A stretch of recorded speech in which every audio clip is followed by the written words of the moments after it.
Día de hoy, bueno, se va a hacer la revisión en lo que respecta a periostio, periostitis, los tipos de reacción perióstica, vamos a ver, así como fracturas, luxaciones, ¿no? Subluxaciones. Bien, bueno, me confirman por favor si están viendo mi pantalla, si escuchan bien. Sí, doctora, sí se ve. Ya, excelente. Entonces vamos a dar inicio el día de hoy. Están llegando todavía.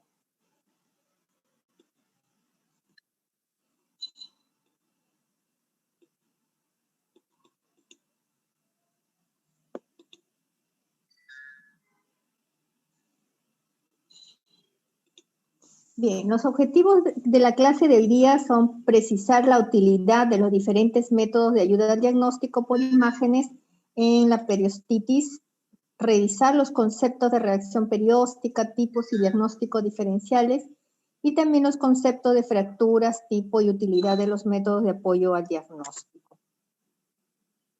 Bueno, solamente para mencionar algo sobre periostio, ¿no? Bueno, eso en realidad ustedes pues lo revisan muy bien en sus clases que tienen de anatomía, de histología, ¿no? Acá nos vamos a abocar a lo que respecta a los métodos de diagnóstico por imágenes y cómo ayudan estos para el diagnóstico, ¿verdad? De estas patologías. Entonces, el periostio se define como un recubrimiento compuesto por una capa fibrosa externa y una capa celular interna que separa el hueso de los tejidos blandos, ¿no? Y es esencial para la mantención del tejido óseo. En la parte externa es muy fibroso y más celular y asimismo vascular, ¿no? Presenta células osteogénicas, que son los osteoblastos, y está unida al hueso mediante fibras de Schalper. Bueno, en lo que respecta a radiología, si nos vamos a los métodos de diagnóstico por imágenes, el periostio en rayos X generalmente no, cuando en estados normales no lo vemos al periostio, ¿no? Sería una banda radiolúcida y ya tiene que haber alguna patología que permita su calcificación o que permita una actividad que donde predominen las células osteogénicas, o sea, los osteoblastos, recién para que se manifieste radiológicamente. O sea, normalmente en radiología no identificamos claramente al periostio. Tiene que haber una patología para que podamos visualizarlo. Entonces, una de las patologías, ¿no?, para el periostio es la periostitis. Es un proceso inflamatorio del periostio y especialmente de huesos largos, ¿no? En los huesos planos, huesos pequeños como las falanges, en realidad no se muestran como hallazgos clásicos de los huesos largos. Hay diferencia, ¿no? Los huesos cortos, pequeños, generalmente no identificamos la reacción perióstica que vamos a ver después, ¿no?, posteriormente. Entonces tiene que haber un daño, un proceso agudo o crónico que permita esa reacción a nivel del periostio para que recién podamos identificarlo radiológicamente, ¿no? Entonces, ¿qué métodos ayudan para poder evaluar, ¿no?, por imágenes este cuadro de periostitis? Pues todos los métodos en sí, ¿no? Cada uno tiene su aplicación. La radiografía simple, la ecografía, la tomografía computarizada, la resonancia magnética, la gamografía ósea, y todos al final concluyen en posibilidades diagnósticas y es la anatomía patológica con la biopsia, ¿no?, la que nos va a determinar el diagnóstico final. Entonces, cuando tenemos un cuadro clínico que sospechamos, ¿no?, problemas de periostitis, generalmente se menciona que son en los pacientes sometidos a traumas, ¿no? Por ejemplo, los deportistas que empiezan con dolor en las piernas o también en los brazos, ¿no?, dependiendo del tipo de deporte, o algunos que están sometidos pues a estrés constante en las estructuras óseas. Generalmente pues en ellos hay que sospechar un cuadro de periostitis, de una inflamación. Bueno, si ustedes revisan en la literatura, van a ver que hay bastantes investigaciones en lo que respecta a periostitis de la tibia, en corredores, en atletas, es muy frecuente. Asimismo, también hay cuadros de periostitis en niños también que pueden presentarse, ¿no? Entonces, el primer método que se va a solicitar para los que es estudio de huesos y articulaciones, ustedes saben que es la radiografía simple, ¿verdad? Mínimo 2 proyecciones, una frontal, una lateral.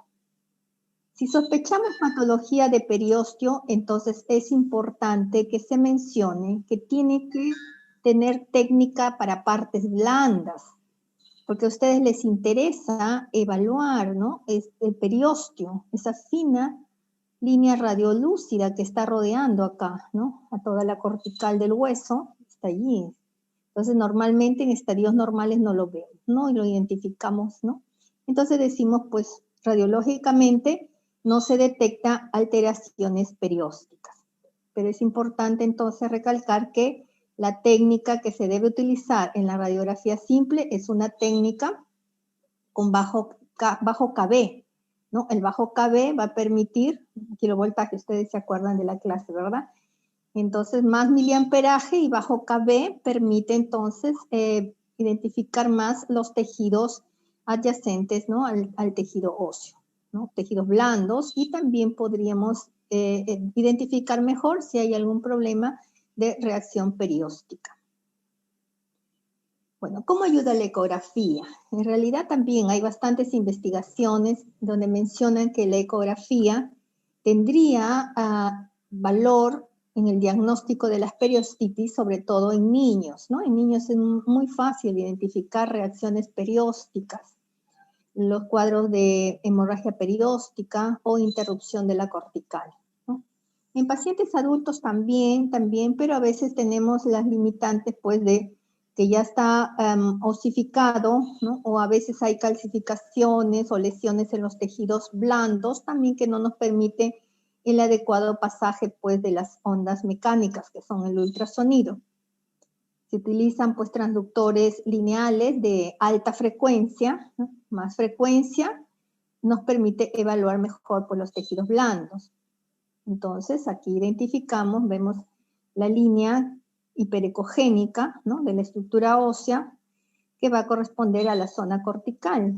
¿Y qué es lo que pasa? Que estamos viendo, pues, hay una elevación acá, una elevación del periostio. Esta línea hiperecogénica debería estar adherida acá a la cortical, pero vemos que se ha levantado. ¿Por qué? Porque hay un contenido acá, una colección heterogénea, ¿no? Entre el periostio, que es esto, y la región cortical, ¿no? En este caso es una ecografía que están haciéndole a un deportista en la tibia. Entonces la ecografía sí tiene utilidad, pues, en el diagnóstico de las periostitis, sobre todo, perdón, en pacientes jóvenes, ¿no? Pacientes jóvenes, largos también, ¿no? No vamos a hacer la ecografía, pues, en el cráneo, difícil de ver, pues, sospechamos ahí una periostitis. Sabemos que la mayoría de casos de periostitis se presentan más en los huesos largos. ¿Cómo nos ayuda la tomografía computarizada? También es un excelente método, ¿no? Un excelente método debido a que podemos verlo con diferentes ventanas. Y aparte nos permite los cortes axiales y las reconstrucciones tridimensionales, ¿no? Entonces, la tomografía, ¿no? Al igual que la radiografía, también va a detectar los cambios, ¿no? Cuando ya exista una reacción perióstica, cuando ya haya la actividad osteogénica, ¿no? Bueno, los cortes axiales va a permitir identificar mucho mejor, ¿no? Este es un caso, un paciente que en un inicio tenía dolor. La radiografía, bueno, si no hay experiencia, muchas veces la ven como normal, ¿no? Se ve que está la cortical bien, no se impresiona no haber muchas alteraciones alrededor, y posteriormente se le toma el control y donde ya se evidencia, ¿no? Una gran reacción perióstica. La tomografía demostró, ¿no? Esta alteración. Entonces es un paciente que, bueno, amplían el estudio hacia la pelvis y también hay una alteración, ¿no? A nivel del hueso ilíaco, con una reacción, ¿no? Aquí perióstica que está saliendo hacia afuera, y en la parte interna tiene una gran colección inflamatoria, ¿no? Asociada. Entonces, este paciente tiene un cuadro infeccioso de fondo y por contigüidad ha hecho una reacción perióstica. Entonces, la tomografía sí es un buen método, pero lo solicitamos cuando el estudio radiográfico no nos es concluyente, ¿no? Entonces, tenemos la opción de la tomografía y también nos permite, pues, evaluar mucho mejor los tejidos blandos que la radiografía simple, ¿no? Debido a que podemos verlo ventana de hueso y ventana de tejidos blandos también, ¿no? Como en este caso. Si le hacemos una radiografía simple de pelvis, no vamos a poder identificar pues la gran colección que tiene, ¿no? En la parte interna de la pelvis. Entonces la tomografía es de gran ayuda, ¿no? Mayor ventaja que una radiografía simple. Bueno, la resonancia magnética en realidad es un excelente método para detectar el compromiso inflamatorio en fase aguda, aun cuando la tomografía no nos dé manifestaciones, ¿no? Debido a que, bueno, existen muchas secuencias. Otra ventaja también que podemos hacerle, pues, la visualización en 3 dimensiones, ¿no? Cortes axiales, coronales, sagitales, y nos va a demostrar, ¿no? Antes que la tomografía, el edema que hay, un edema lineal, un realce, ¿no? Alrededor de esta cortical, la cortical, y miren, esta es la zona del edema, ¿no? Entonces es una resonancia con contraste, entonces identifica muy bien una reacción inflamatoria en fase aguda, ¿no? Entonces se menciona que cuando la radiografía no es concluyente, cuando la tomografía tampoco te ayuda, entonces la resonancia es un excelente método, ¿no? Entonces, bueno, en algunos centros prefieren pues pasar de la radiografía a la resonancia directamente, ¿no? Ya depende pues de la facilidad con que se cuente o que se disponga de resonadores, ¿no? Ustedes saben que todavía no es un método tan asequible, ¿no? Las citas para resonancia pues son muy largas, el examen dura 1 hora, entonces posteriormente quizás cuando ya hayan más resonadores o la resonancia sea más asequible, pues entonces estos pacientes pasarán directamente pues de radiografías a resonancia magnética, ¿no? Al estudio de la resonancia.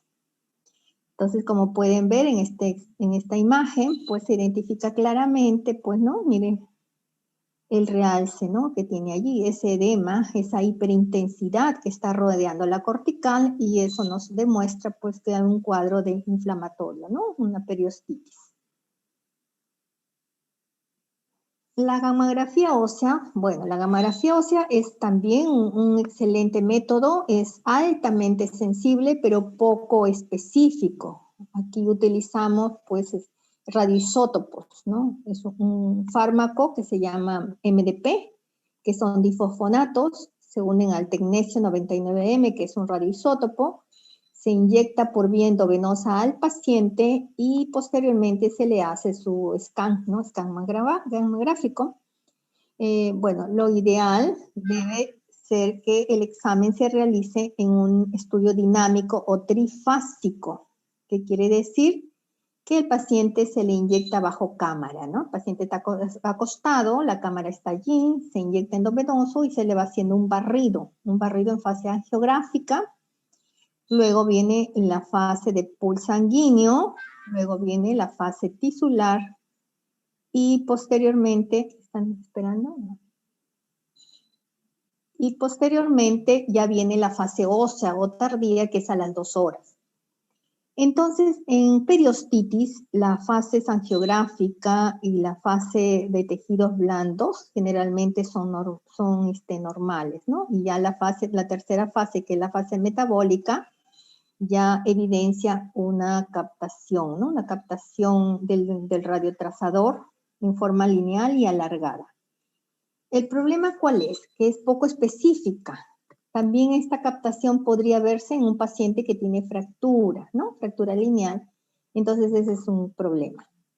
Lo ideal para este método es que se realice con tecnología híbrida, o sea, que el equipo tenga una cámara, ¿no? De este detector de rayos gamma y también un tubo de tomografía que emita rayos X. O sea, a la vez detecte los rayos gamma y emita los rayos X, ¿no? Son los equipos híbridos llamados SPECT-CT. SPECT de tomografía de emisión de fotón simple y ST de tomografía computarizada, ¿no? Entonces ahí primero se le hace el barrido tomográfico, que es rápido, y posteriormente se hace el estudio del SPECT. Y al final se fusionan las dos imágenes. La imagen tomográfica con sus zonas de hipercaptación metabólica. Entonces, en realidad sería un mejor método que podríamos tener, ¿no? SPECT-CT en el medio no tenemos, no disponemos. Bueno, tendrían que el paciente referirlo a Lima para ese estudio. Entonces, hasta referirlo, pues, ustedes tienen opción, mejor opción, pues, a la resonancia, ¿no? Entonces, así tienen que ir evaluando cada método, cuál les va a ser de mayor utilidad para confirmación de su diagnóstico, de su hipótesis diagnóstica. Entonces, ¿qué es reacción perióstica? Bueno, la reacción perióstica traduce la existencia de un mecanismo de defensa ante una agresión interna o externa del hueso, ¿no? Entonces, se van a clasificar en reacción perióstica compacta o continua y reacción perióstica interrumpida o discontinua también le llaman, ¿no? En la continua, pues, adquiere formas, pues, de laminar, de láminas finas, de láminas gruesas, ondulantes o compactas con contrafuerte. Y la perióstica interrumpida, pues, la podemos ver como capas de cebolla, como irradiaciones, como especulaciones o como un triángulo llamado el triángulo de Cotman, ¿no? Entonces, estos son los tipos de reacción perióstica que buscamos en las imágenes radiográficas. Entonces, la reacción perióstica es consiste en una capa simple o múltiples capas estrechamente superpuestas y fusionadas de hueso nuevo, ¿no? Que se van fusionando a la superficie cortical.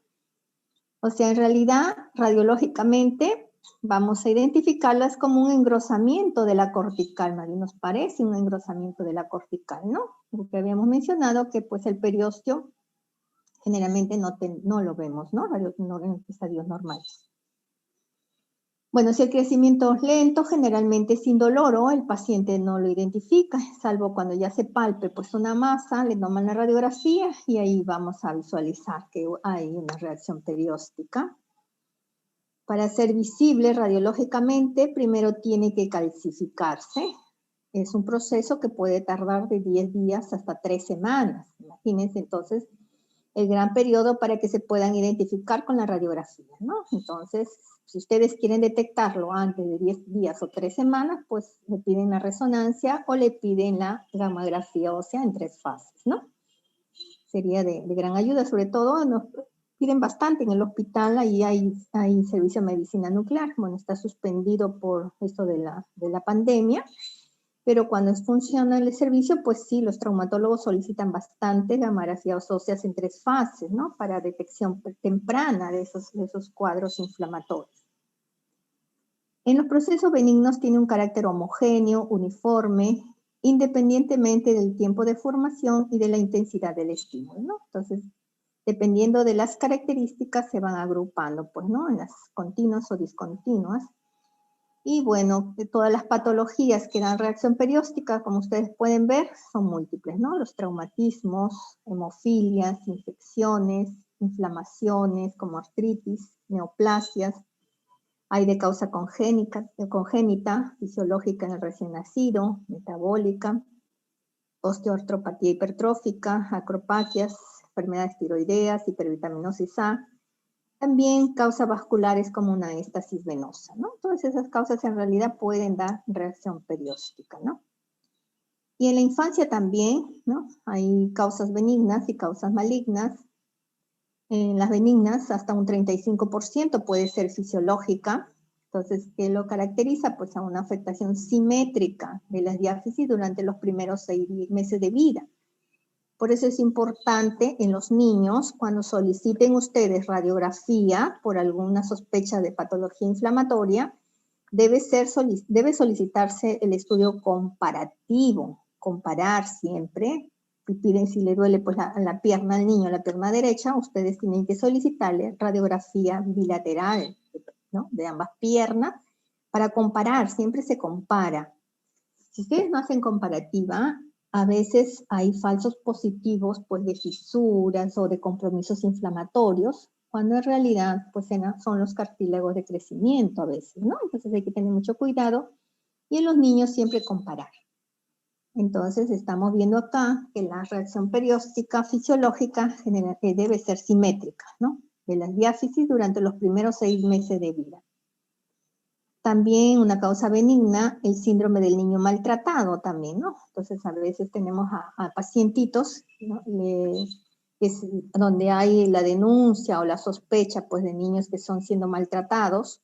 Entonces a ellos se les pide pues generalmente un survey óseo para ver fracturas ocultas, para ver compromisos inflamatorios, ¿no? En estructuras óseas. Entonces también identificar la reacción perióstica. En realidad pues si se le pide survey óseo a estos niños también es a la radiación alta, ¿no? Vamos a irradiarlo pues radiografía de cráneo, radiografía de parrilla costal, radiografía de miembros superiores bilaterales, de miembros inferiores bilaterales, de pelvis. Es bastante radiación en el niño. Entonces debería optarse en esos casos por hacerle una gammagrafía ósea mejor a un niño, ¿no? Una gammagrafía ósea con una sola dosis de radiación, pues generalmente no pasa de los 10 milicuries para ellos, entonces haces un scan completo de todo el esqueleto, ¿no? Y se va a irradiar menos ese niño. Bueno, entonces eso hay que tenerlo presente siempre que contamos con o disponemos de ese método con el cual se va a irradiar menos ese paciente y se puede tener una certeza diagnóstica. En la hiperestosis cortical infantil también en pacientes menores de 6 meses de edad. En la hipervitaminosis A también hay reacciones periósticas, escorbuto, osteogénesis imperfecta o sífilis congénita, ¿no?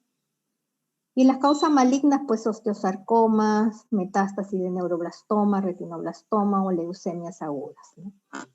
Entonces, el abanico de causas, como ustedes pueden ver, es amplio, muy amplio, tanto en la niñez como en los pacientes adultos. Entonces, es importantísimo que conozcamos los patrones de reacción perióstica para cuando tengamos pues la radiografía o la tomografía, lo identifiquemos, ¿no? Porque muchas veces, si ustedes están en emergencia, no va a haber radiólogo que les informe. El médico que solicita el examen en emergencia es el médico que evalúa la radiografía. Entonces, ustedes ya tienen que ir con esos conocimientos para poder detectarlo, ¿no? Ya si ustedes tienen dudas, solicitan el informe radiológico que les va a llegar pues todavía al día siguiente, ¿no? Entonces, dependiendo de cómo haya ese compromiso, han sido agrupadas pues la reacción perióstica como continua o como interrumpida, ¿no? O también discontinua.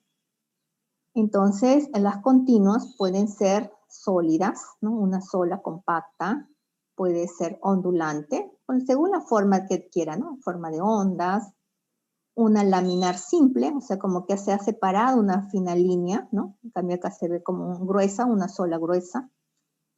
Compacta con contrafuerte, mucho más gruesa, más separada, ¿no? Que la laminar simple. Y la interrumpida puede ser estratificada, ¿no? Es una capa, varias capas finitas, lineales finas. Pueden ser irradiadas, la forma también, ¿no? De radiaciones, de rayos de sol, llaman otros, de peines, ¿no? De las cerdas de los peines, según la forma que adquiera, ¿no? O esticuladas, o amorfas, con triángulos de Cotman, ¿no? Es lo mismo de acá está acá, ¿no? Las continuas las agrupan, ¿no? Más frecuentes son las ondulantes, las compactas o contrafuerte sólido, y las interrumpidas son las capas de cebolla, perpendiculares o irradiadas, ¿no? Los rayos de sol, las amorfas o las de triángulos de Cotman, ¿no? Y acá tenemos las continuas. Entonces las continuas generalmente, bueno, se presentan como reacción perióstica sólidas, que equivalen a reacciones por irritación del periósteo. Son lisas, ¿no? Aquí no vemos una superficie que esté irregular, todo es lisa, uniforme. Generalmente pues pasan del milímetro de espesor, no cambian en semanas, piden una radiografía, hacen un control pues al pacientito a las 2 semanas, van a verlo semejante igual, no hay cambio.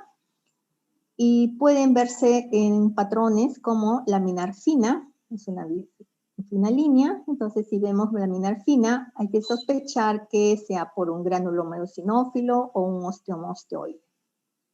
Si es laminar gruesa, ¿no? Entonces sospechar que la causa puede ser una enfermedad vascular, ondulantes pero delgadas, una osteoartropatía pulmonar, una elíptica densa, osteoma osteoide, enfermedad maligna de larga evolución con destrucción, y en capas, enfermedad de depósito o infección crónica, ¿no?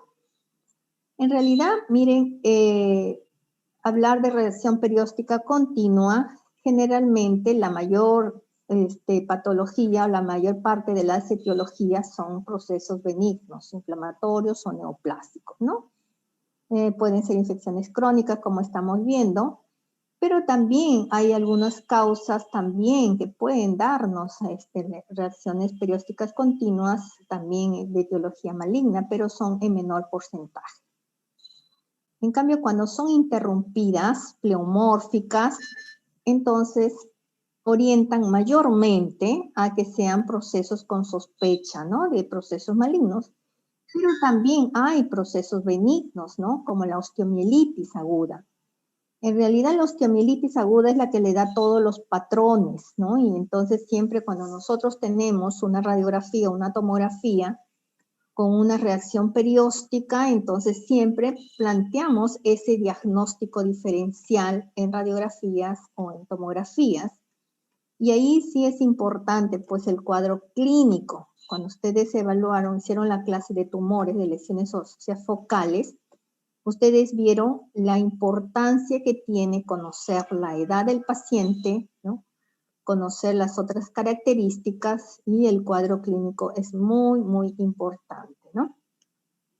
Entonces, reacción perióstica interrumpida son generalmente pleomórficas, son procesos progresivos que están sometidos a cambio constante, pueden verse como laminar o piel de cebolla, ¿no? Una piel de cebolla, varias capas finitas.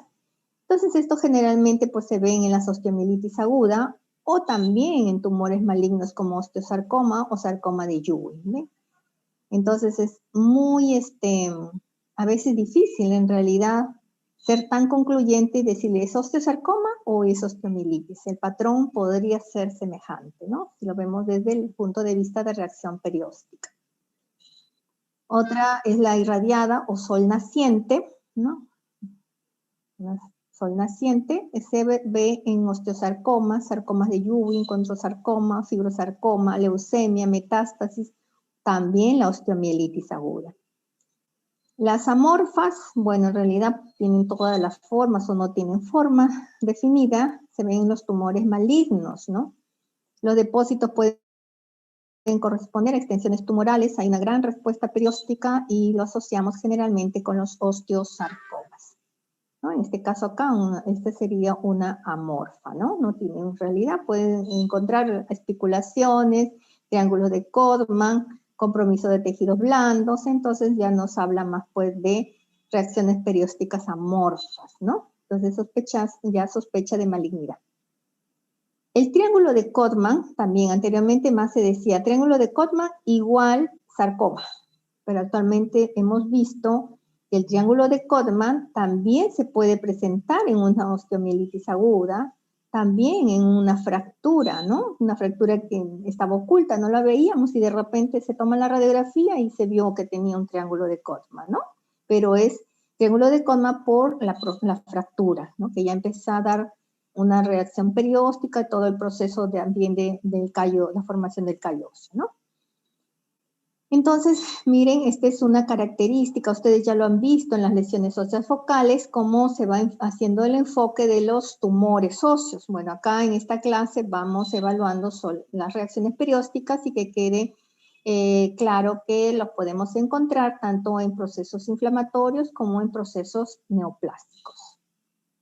Entonces, nuevamente, la reacción continua sólida, laminar delgada, ¿no? Una lámina que está engrosando la cortical. Generalmente, pues, está asociado a granuloma eosinófilo, como acá, ¿no? Se ve la lesión radiolúcida con una reacción perióstica continua, laminar delgada. También en los quisteosos aneurismáticos, en este caso de aquí. También se puede ver en fractura de estrés y el diagnóstico diferencial también con una osteomielitis. En realidad, pues es la gran simuladora, la osteomielitis, les va a dar todos los patrones. Nuevamente, esta de acá también es reacción perióstica sólida, pero gruesa. La que vimos anteriormente era fina, ¿no? Laminar delgada, entonces la continua sólida, gruesa, más de 1 centímetro de espesor, un borde libre ondulado, rugoso, ¿no? Generalmente se asocia pues a los casos de osteoma osteoide, como en este caso, que es excéntrico el osteoma osteoide. También se puede presentar en estasis venosas o una osteoartropatía hipertrófica. Discontinua, ya la discontinua pues hablamos de del sol radiante, ¿no? De las esticulaciones, ¿no? Las capas de cebolla, hablamos la discontinuidad, ¿no? Se dan esas imágenes, entonces, si es en capas de cebolla, también llamada laminar en capas de cebolla, entonces está formada por planos concéntricos de osificación por fuera de la corteza. Está la cortical, ¿no? Aquí estamos en la cortical y toda la reacción perióstica, ¿no? En capas de cebolla. Se presenta pues en una osteomielitis aguda, una osteomielitis neúmica, llaman también sarcoma de Ewing, osteosarcoma, granuloma eosinófilo o una fractura de estrés también, ¿no? Entonces, es importante pues ver qué reacción perióstica y qué más imágenes vemos también, ¿no? Bueno, un sarcoma, un osteosarcoma, pues veríamos aparte pues la lesión olítica o blástica, ¿no? En este caso, pues una osteomielitis generalmente solamente identificamos pues la reacción perióstica y no vemos esas masas o esas neoplasias expansivas, ¿no? La discontinua espiculada o cabellos erizados también le llaman, ¿no? Son pequeñas espículas como si fuera un tejido de terciopelo, ¿no? Alargadas. Entonces esto generalmente pues se asocian con un síndrome de Ewing, enfermedad de Caffey o una miositis también, ¿no? Una miositis osificante también se puede ver este tipo de reacción perióstica. Discontinua compleja, rayos de sol, ¿no? Entonces, miren, la tomografía lo identifica mucho mejor, la reacción perióstica, que la radiografía, ¿no? Ayuda bastante la tomografía. Entonces, hablar de rayos de sol, pues ya orienta a malignidad, ¿no? Sospechar de osteosarcoma o un proceso metastásico. La discontinua triángulo de Codman es una pequeña área triangular de hueso visible en la parte más externa de un tumor, generalmente también, o sea, hablar de triángulo de Codman orienta hacia sospecha de malignidad, ¿no? Entonces, eso eran las escuelas antiguas, decíamos, pues, triángulo de Codman igual un osteosarcoma, pues ahora sabemos que ya no, porque también se puede producir, como mencionan acá, en los hematomas superiósticos y en los procesos infecciosos.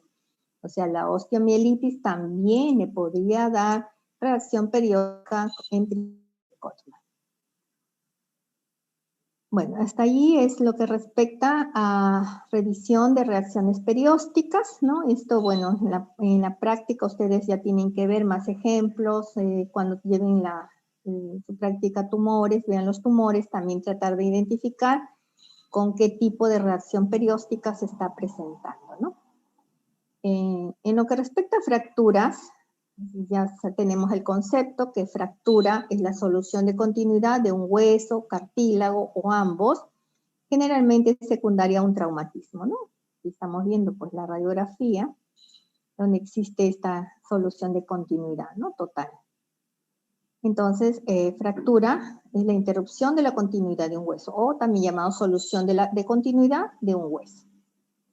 Luxación es la pérdida de la congruencia articular. Las superficies articulares dejan de estar en contacto. Subluxación es la dislocación menor de una articulación en la que persiste un cierto contacto articular, ¿no? Y esguince es distensión o ruptura de ligamentos, ¿no?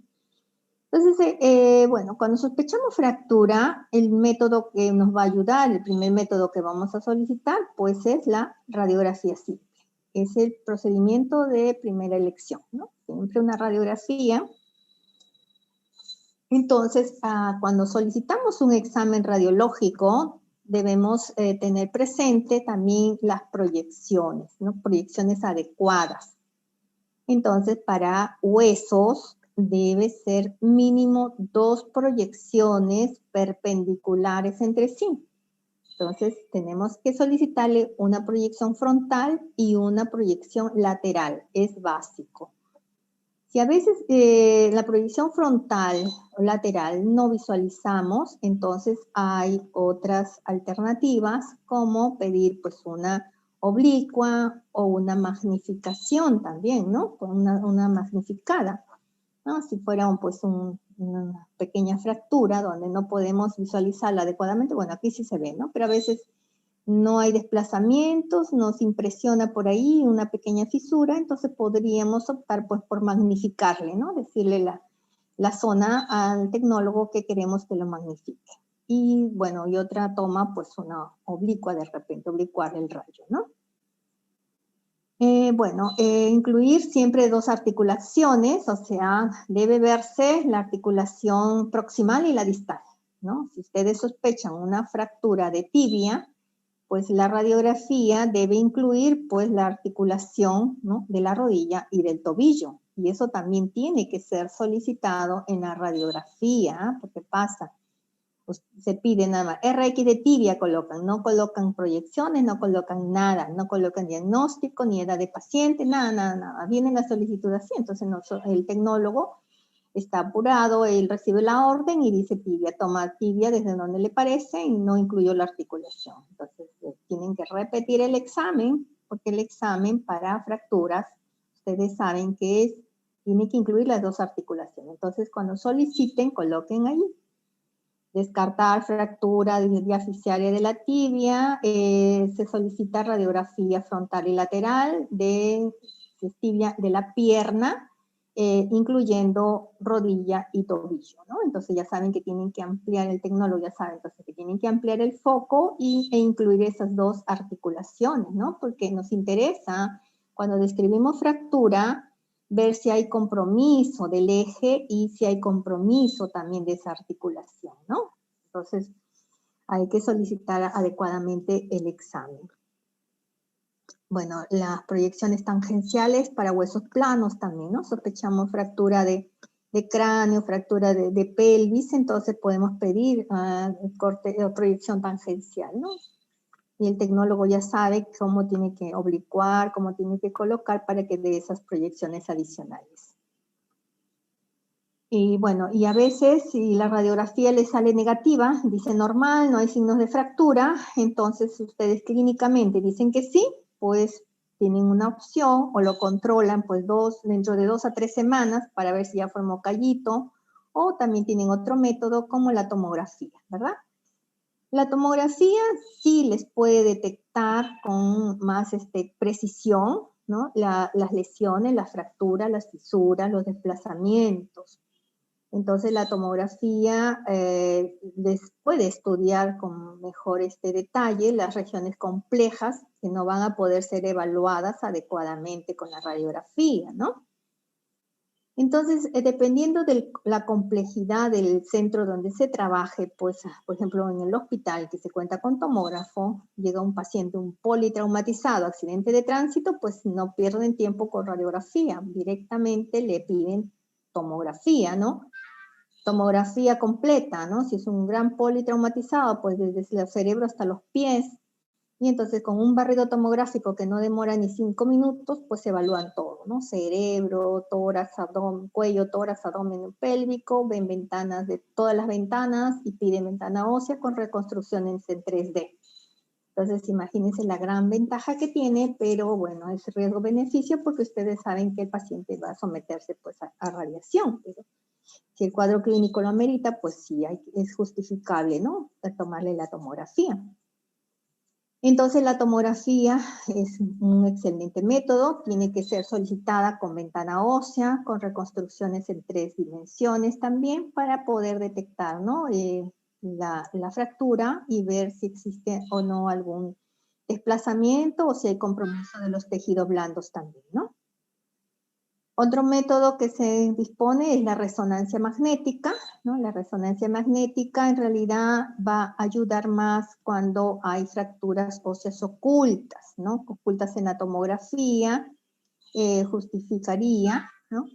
En las lesiones están solicitando algo, ¿no? En las fracturas óseas ocultas, en las fracturas osteocondrales, en las sobrecargas, en las fracturas de platillos de crecimiento, para diagnosticar precozmente las necrosis avasculares postraumáticas y las lesiones medulares y radiculares, ¿no? En realidad, pues, sería la resonancia, la dejamos para la indicación más para ver patologías del disco, patologías del canal medular, ¿no? Y las fracturas que no podamos determinarlo, pues, con la tomografía, ¿no?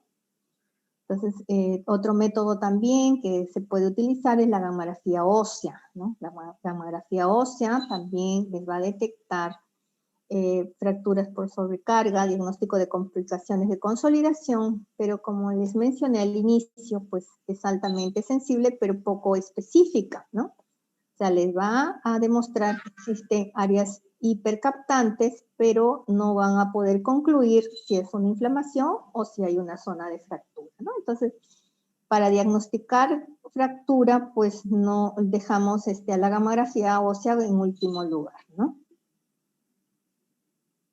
Bueno, la ecografía en realidad nos va a ayudar para evaluar los tejidos blandos adyacentes a la fractura, ¿no? Ofrece información dinámica de estructuras musculoesqueléticas, ¿no? Vemos una fractura, entonces nos interesa saber los tejidos blandos adyacentes, entonces podemos pedir la radiografía y la ecografía, ¿no? La ecografía les va a detectar la presencia de derrames articulares, cuerpos libres intraarticulares, sirve de detección y evacuación guiada de colecciones también, para casos de bursitis, patologías tendinosas, roturas musculares, la fractura también de platillos de crecimiento y epífisis, pero en los niños, ¿no? En los niños también evalúa la epífisis debido a que todavía hay cartílago condral, ¿no? Ustedes saben la limitación que tiene la ecografía para evaluar hueso, ¿no? No les va a ayudar a evaluar hueso debido al calcio, ¿no? Les va a dar mucha sombra. Entonces, se utiliza la ecografía para la evaluación de los tejidos blandos. Y bueno, cuando tenemos una fractura, entonces tenemos que seguir un esquema de evaluación radiológica, ¿no? Entonces empezamos por el punto anatómico, ¿no? ¿Qué estructura ósea está comprometida? La extensión de la fractura, ¿no? ¿A dónde va? El tipo de fractura, si es incompleta o completa, abierta o cerrada, cómo están los fragmentos, desplazados, angulados, rotados, hay acortamiento, separación del eje, cuál es la dirección de la línea de la fractura en relación al eje longitudinal del hueso, las características, ¿no? De impactación, depresión o compresión, y si hay anomalías asociadas como una luxación o una diastasia. Y en los niños siempre evaluar las placas de crecimiento, ¿no? Las fisis, saber si hay compromiso de placas de crecimiento debido a la complicación que podría haber si están lesionadas. Entonces, esto es para recordar que tiene que cuando solicitarse, pues, ¿no? La visualización de articulaciones adyacentes, ¿no? Estamos viendo la fractura de diáfisis femoral, entonces tenemos que evaluar la articulación de la cadera y la articulación de la rodilla. Punto anatómico, entonces es definir, pues, qué está comprometiendo, qué hueso, ¿no? El hueso acá sabemos que es el fémur, sabemos que la diáfisis, y la diáfisis está dividida pues en tercio, ¿no? Proximal, medio, distal. Entonces aquí estamos identificando que está en el tercio distal. También, ¿no? La ubicación anatómica, si es, aquí en este caso, como el fémur, está a nivel supracondilio, y en este caso si hay también compromiso o no de la articulación, ¿no? Es decir, es intraarticular. Entonces, las fracturas en realidad se catalogan en tipos, ¿no? Pues dependiendo pues del trazo, dependiendo de varias características, ¿no? Entonces, una clasificación que le da las fracturas, pues si estas son completas o incompletas, ¿no? Como pueden ver, acá una incompleta, no está todo el eje transversal, no está comprometido. En cambio, en la completa sí, inclusive está desplazada, ¿no? Entonces, este es un tipo de fractura, mencionar si es completa o incompleta. Según el trazo de la fractura, pueden ser transversales, oblicuas, espirales, en alas de mariposa o conminutas, ¿no? Si tienen múltiples fragmentos. Bueno, acá tenemos las transversales, acá tenemos, esta es a nivel del húmero, hay una fractura transversal completa. Entonces, estas transversales son ocasionadas por fuerzas indirectas de incurvación o por impacto directo en el hueso, ¿no? Ese es el mecanismo. Las espirales se producen por fuerzas de rotación y es típica de los huesos largos, ¿no? Una rotación de 30 a 60 grados respecto al eje largo. Las oblicuas, hay combinación de rotación y angulación, generalmente a 45 grados, con respecto al eje largo. Las oblicuas y transversas, hay combinación de angulación y compresión. Las verticales, hay una compresión a nivel de las diáfisis. Y las conminutas, hay más de 2 fragmentos, ¿no? Comprenden fracturas, generalmente alas de mariposa, formas de T, formas de Y. Entonces, el grado de conminución de multifragmentos va a ser proporcional al impacto, a la energía que ha recibido. Según la alineación de los fragmentos, entonces, ¿cómo se bueno, alineación es la relación entre los fragmentos en el eje longitudinal. Angulación es la desviación de los extremos, describiendo la posición del fragmento distal y su relación al proximal, ¿no? Acá una angulación. Entonces, pueden ser en varo si el fragmento distal se acerca a la línea media. Tenemos acá la línea media y este fragmento distal se está acercando a esta línea media. En cambio, en valgo se aleja de la línea media, ¿no? Entonces, dependiendo de dónde veamos la línea media, vemos la línea media y este fragmento está alejándose, ¿no? Aquí en la línea media está acá, el fragmento se acerca, este sería en varo, la línea media acá, este fragmento se aleja, fragmento en valgo. Y según el vértice, bueno, también puede ser anterior o posterior, ¿no? Si anterior, si el vértice anterior está entre los fragmentos, ¿no? Aquí tenemos los 2 fragmentos, y posterior, pero esto sería pues verlo en la proyección lateral, para ver si es anterior o posterior, tenemos que solicitarle pues la proyección lateral, por eso necesitamos las 2 proyecciones, ¿no? Decir varo-valgo en la frontal y anterior o posterior el fragmento en la proyección lateral, para identificarlo, ¿no? Según la posición de los fragmentos también están no desplazados, no se desplazan, los fragmentos están en contacto entre sí. En cambio acá los fragmentos están muy separados, ya se llama diastasia o distracción, muy separados.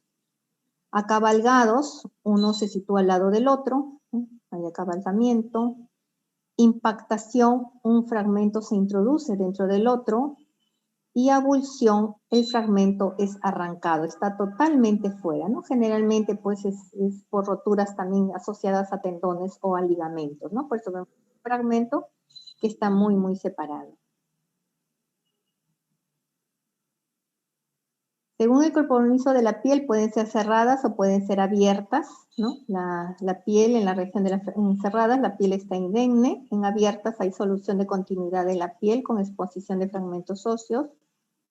Y articulares también se compromete pues la superficie condral o osteocondral, ¿no? El fragmento suspendido de la cavidad articular contiene solo cartílago en las condrales y osteocondral es el fragmento suspendido de la cavidad articular que tiene cartílago y hueso adyacente, ¿no? Dependiendo de eso si hay compromiso o no a nivel de la articulación. Y también puede ser acordes, pueden ser por fatigas o estrés, por insuficiencia o patológicas. En realidad son los diferentes tipos y vamos evaluando, ¿no? Cuando vemos la radiografía, tenemos que ir viendo todas esas características y describiéndolas, ¿no? En nuestro informe radiológico. Y en la infancia, pues son las fracturas especiales, la de tallo verde, ¿no? Hay fuerzas de angulación, Generalmente, bueno, se dan pues aquí en el cúbito y en radio, ¿no? Son fracturas no desplazadas, a veces en el eje transversal, diáfisis distal, y son asociados pues a los niños después de una caída, ¿no? Le tomamos la radiografía y vemos este tipo de fracturas de tallo verde. Consolidan muy rápido y muchas veces no dejan secuelas, ¿no? Y en torus, bueno, hay fuerzas de compresión longitudinal, se da en la zona metáfiso-diaficiaria, más útil aquí para identificarla, pues hay que verla en la proyección longitudinal, ¿no? Entonces aquí en tallo verde se comprometen ambos huesos, miren en la de torus hay un solo hueso comprometido, ¿no? En tubo de plomo hay combinación de fracturas tallo verde y torus, hay aplicación de fuerzas de angulación y compresión, y incurvación también son secuelares después, ¿no? Hay una deformidad plástica, incurvado del hueso largo, ¿no? Generalmente esto lo vemos en la infancia. También puede comprometerse el platillo de crecimiento, y hay diferentes tipos, ¿no? Normalmente este es el platillo, este es tipo 1, y este es tipo 2 de compromiso de platillo de articular, tipo 3, tipo 4 y tipo 5, ¿no? Entonces, las tipo 4 y tipo 5, como ustedes pueden ver, son las de mal pronóstico, ¿no? Mal pronóstico, esto, bueno, ya tiene que ser evaluado por el traumatólogo, muchas veces pasa a tratamientos quirúrgicos.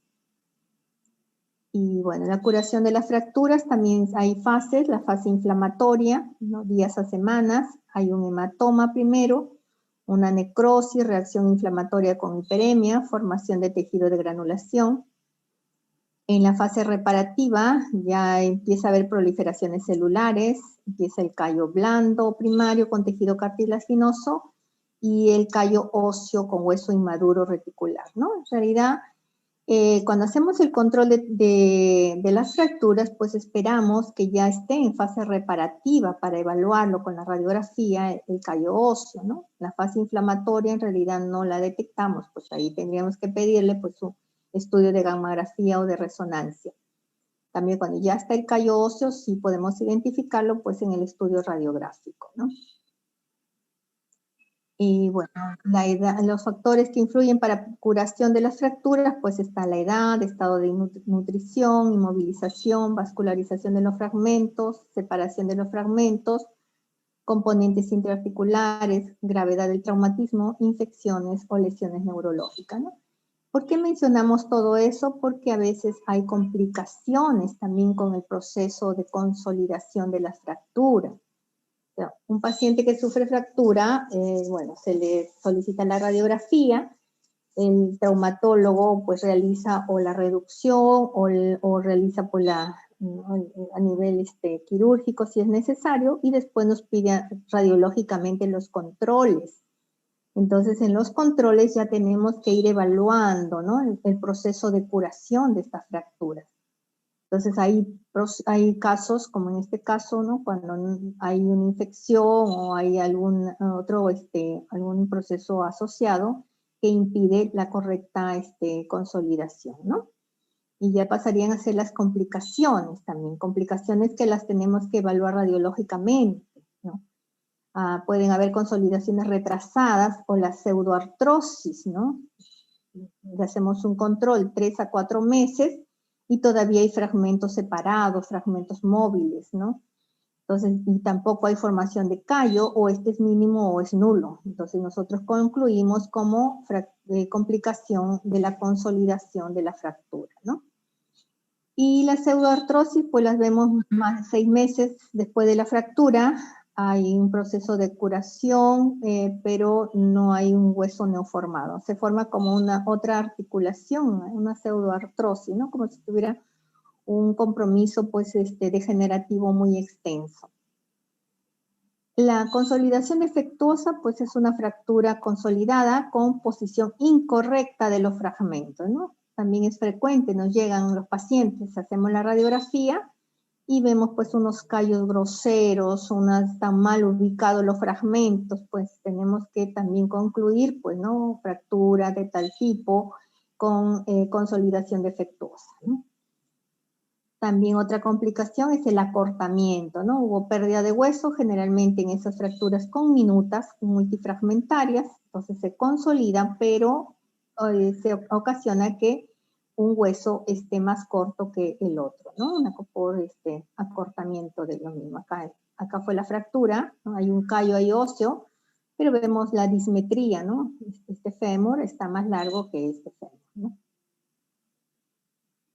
También puede haber necrosis aséptica, la vascularización de los fragmentos es insuficiente, entonces generalmente la necrosis aséptica pues lo vemos en las superficies, adyacentes superficies articulares, ¿no? En este caso tenemos la articulación de la cadera derecha, la cabeza femoral, miren, hay radiopacidades heterogéneas, y esto es consecuencia pues de una necrosis aséptica, ¿no? De cabeza femoral. También puede haber necrosis aséptica en escafoides, semilunar también, ¿no? Encontramos con frecuencia. Otra complicación puede ser las infecciones, la osteomielitis, ¿no? Sobre todo cuando las fracturas han sido abiertas, expuestas. O también pacientes que se les ha colocado prótesis, ¿no? Prótesis, material de osteosíntesis, y puede complicarse con procesos infecciosos, ¿no? También hay una complicación entonces de consolidación, una gran reacción muchas veces perióstica y unos callos óseos también muy groseros. Otra complicación también es la osteoporosis postraumática. Se presenta a cabo de un año más. En la radiografía hay disminución difusa de la densidad ósea, reabsorción perióstica o un patrón infiltrativo. Bueno, estas son otras complicaciones también, la distrofia simpático refleja, la osteólisis también, a veces simulan pues lesiones quísticas, ¿no? Adyacentes a la zona de donde hubo la fractura, ¿no? Por osteólisis. También artrosis postraumáticas, quistes, pseudoquistes postraumáticos, quiste óseo aneurismático también podría asociarse a las zonas por mala consolidación de las fracturas, ¿no? Lipomas traumáticos también, ¿no? Lipomas postraumáticos. Bueno, en realidad, como pueden ver, hay múltiples complicaciones por fracturas vasculares también, un tromboembolismo pulmonar, sobre todo en fracturas de extremidades inferiores y de la pelvis, hay embolia grasa, fracturas de huesos largos, ¿no? Entonces, el tromboembolismo en realidad, pues son émbolos, ¿no? Que migran hacia las arterias pulmonares, ¿no? Entonces, hay que sospechar de ellos cuando el paciente súbitamente tiene pues un dolor agudo, está paciente con insuficiencia respiratoria, tiene el antecedente traumático, entonces hay que sospechar. Se le solicita la radiografía, a veces la radiografía en tromboembolismo pulmonar es negativa, entonces solicitamos la tomografía de tórax, ¿no? Tomografía de tórax con contraste, ventana de mediastina. Otras complicaciones también nerviosas, los fragmentos óseos comprimen, distienden o seccionan troncos nerviosos, y complicaciones viscerales como laceraciones esplénicas asociadas a fracturas de las últimas costillas, también pueden haber roturas de vejiga de uretra en traumatismos pélvicos, ¿no? Complicaciones musculares, la miositis osificante, síndrome compartimental agudo, por isquemia de masas musculares, la rhabdomiólisis o una gangrena grasa, ¿no? Entonces, como ustedes pueden ver, en realidad pueden darnos múltiples complicaciones, ¿no? Bueno, y las luxaciones, ya habíamos mencionado, pues es ya la incongruencia, ¿no? Entre las superficies articulares. Encontramos, es bien frecuente, pues las luxaciones en todas las articulaciones, de hombro, ¿no? Luxación de cadera, luxaciones en todo el miembro superior, todo el miembro inferior, en las articulaciones. Entonces también la radiografía es el primer método de elección, pero tenemos que hacerle pues si es en la articulación del hombro, pues una frontal, y tratar de hacerle una en abducción y otra en aducción para ver pues, ¿no? La falta de congruencia entre las superficies articulares. Y también pues en luxaciones ver si esta es anterior o si esta es posterior, ¿no? La luxación. Acá también tenemos luxación, está en la cabeza humeral, miren, fuera, por fuera, ¿no? En este caso dice subluxación. Entonces, en subluxación, bueno, existe todavía una parte que está dentro de la superficie articular, ¿no? De la estructura ósea, la subluxada. A veces también las subluxaciones en una sola proyección no las detectamos. Entonces es importante solicitarle pues mínimo 2 o 3 proyecciones para detectar las subluxaciones, ¿no? Porque las solicitudes que nos llegan a veces nos dice RX de hombro, por ejemplo en este caso, ¿no? RX de hombro, y lo convencional pues les toma la frontal, y a veces en la radiografía frontal, una sola toma, no detectamos esas subluxaciones. Entonces es importante pues hacer la proyección adecuada y tratar pues de desdoblar las imágenes para poder detectar con más precisión pues si hay o no subluxaciones.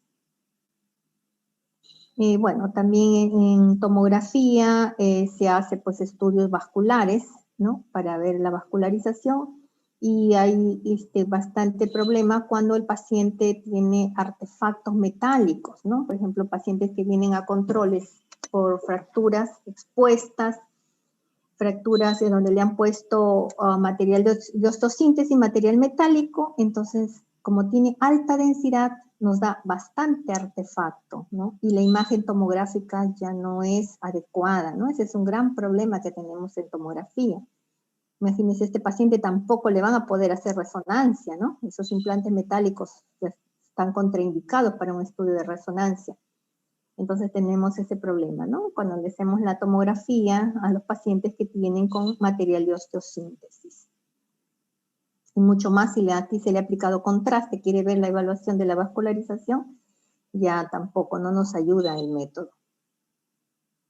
Y bueno, hasta allí algunas preguntas que tengan. Preguntas, comentarios que tengan.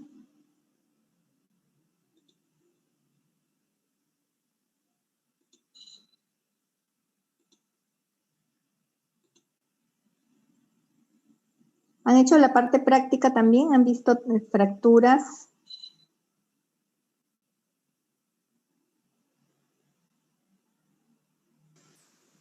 Sí, doctora.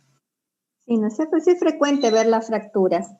Entonces, la clase de hoy es solamente para mencionar, pues, ¿no? La importancia de evaluarlas adecuadamente con el estudio radiográfico, tomográfico, ¿no? Bueno, acá tenemos unas conclusiones que podemos decir que la resonancia magnética y el estudio gamográfico óseo en 3 fases son los métodos de mayor sensibilidad para el diagnóstico de periostitis, ¿no? Eso hay que tenerlo presente. Es imprescindible una adecuada correlación entre los hallazgos clínicos, radiológicos y anatomopatológicos en la patología ósea, debido a que las lesiones inflamatorias y tumorales se presentan con reacciones periósticas similares, ¿no?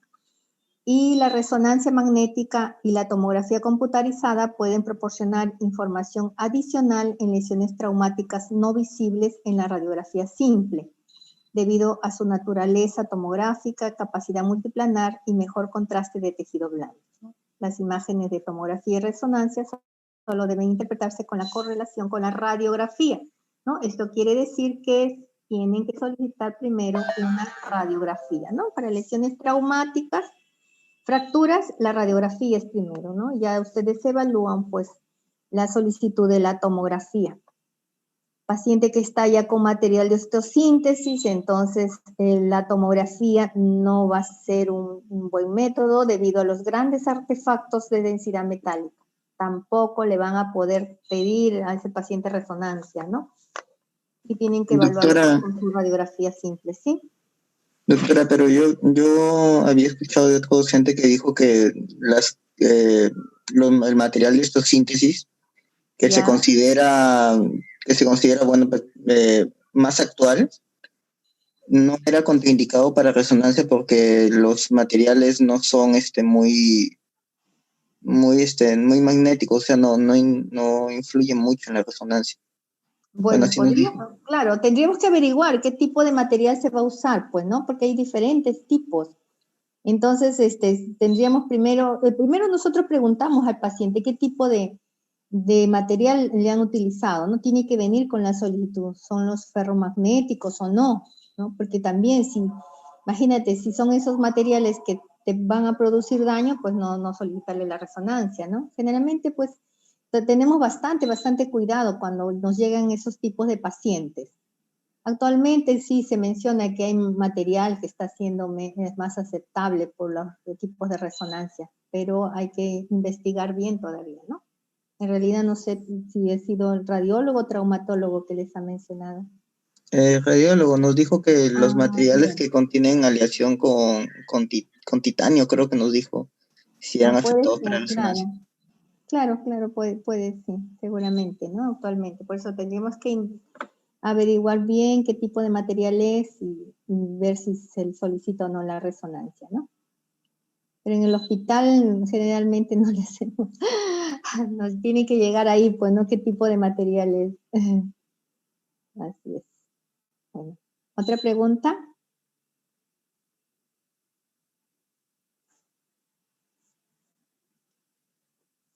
Creo que ya estamos en la hora de término, ¿verdad? Estamos en el tiempo todavía.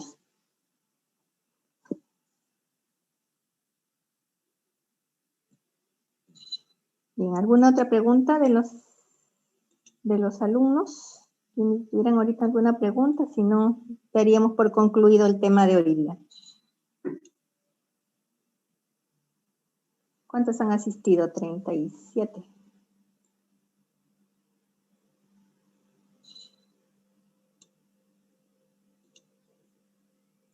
Bien. Creo que no hay preguntas, entonces concluimos la clase de hoy día. Les agradezco por su atención. Muchas gracias, doctora. Gracias, doctora.